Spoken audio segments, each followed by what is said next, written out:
Hello student, इस video में मैं आपको बीएड फर्स्ट ईयर के 4th पेपर भाषा और पाठ्यक्रम का एक इम्पॉर्टेंट टॉपिक मौखिक अभिव्यक्ति को सशक्त करने के साधन या विद्यार्थियों की मौखिक अभिव्यक्ति का विकास करने के क्रियाकलाप के बारे में पढ़ाने जा रही हूँ।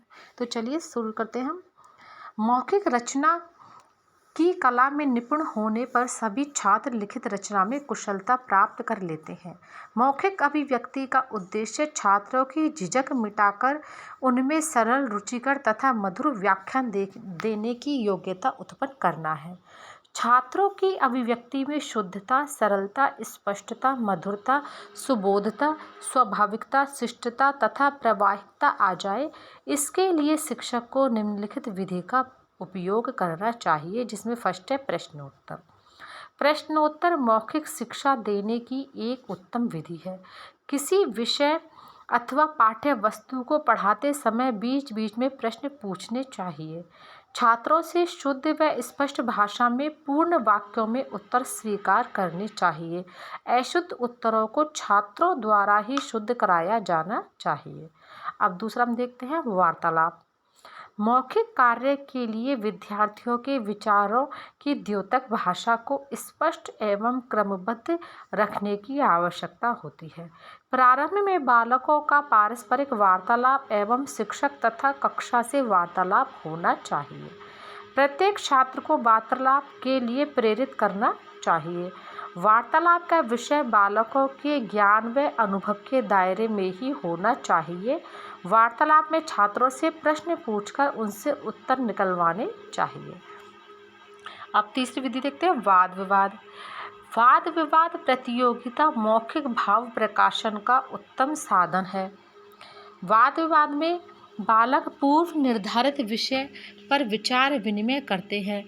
इससे बालक कक्षा के समस्त छात्रों के सम्मुख विषय के पक्ष तथा विपक्ष में अपने विचार प्रस्तुत करते हैं। इसमें भाग लेने वाले सभी छात्र बड़े ओज तथा उत्साह से बोलना सीख जाते हैं।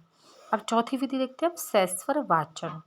पाठ्य वस्तु पढ़ाते समय सर्वप्रथम शिक्षक को प्रस्तुत अनुच्छेद का वाचन करना चाहिए।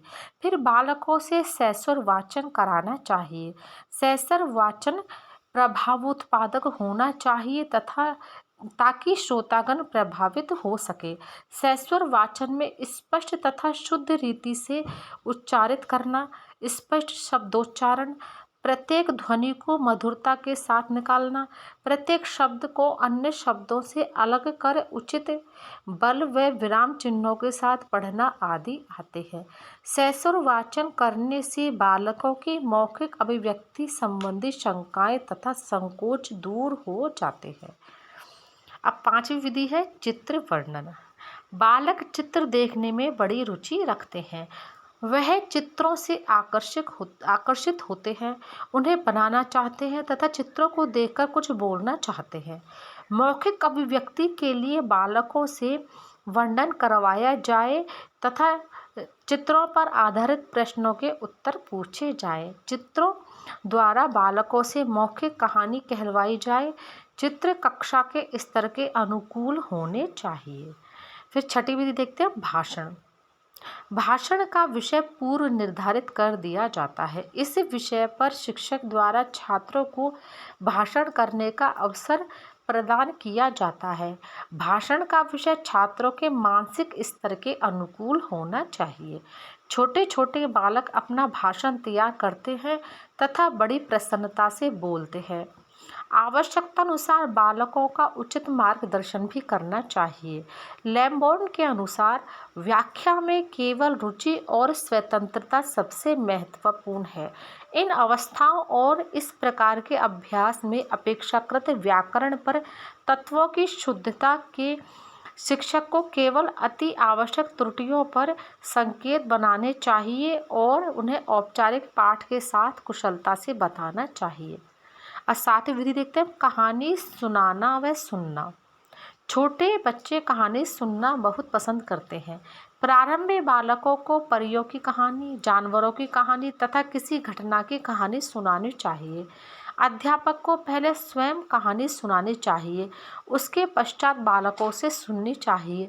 इससे श्रवण कौशल तथा मौखिक अभिव्यक्ति कौशल का विकास होगा। फिर अब देखते हैं, अगली विधि है कविता पाठ। बालकों की संगीत व कविता में स्वाभाविक अभिरुचि होती है। छोटी कक्षा में बच्चे की अवस्था के अनुकूल छोटे छोटे गीतों का समावेश करना चाहिए। पहले बालकों से सामूहिक गान कराया जाए, बाद में व्यक्तिगत गान के लिए प्रोत्साहित किया जाए।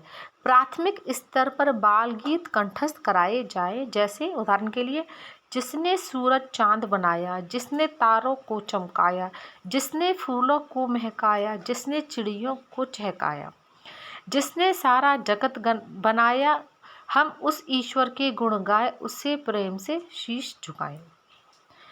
अब अगली विधि है सत्संग। सत्संग के द्वारा बालक अच्छी अच्छी बातें सीखता है। सत्संग का बालक की मौखिक अभिव्यक्ति पर बहुत प्रभाव पड़ता है। सामान्यतः बालक जैसे वातावरण में रहेगा, उस पर उस वातावरण तथा भाव अभिव्यक्ति का वैसा ही प्रभाव पड़ेगा। इसके अतिरिक्त कुछ अन्य विधियां व साधन हैं जिनके द्वारा बालक में मौखिक अभिव्यक्ति कौशल का विकास किया जा सकता है।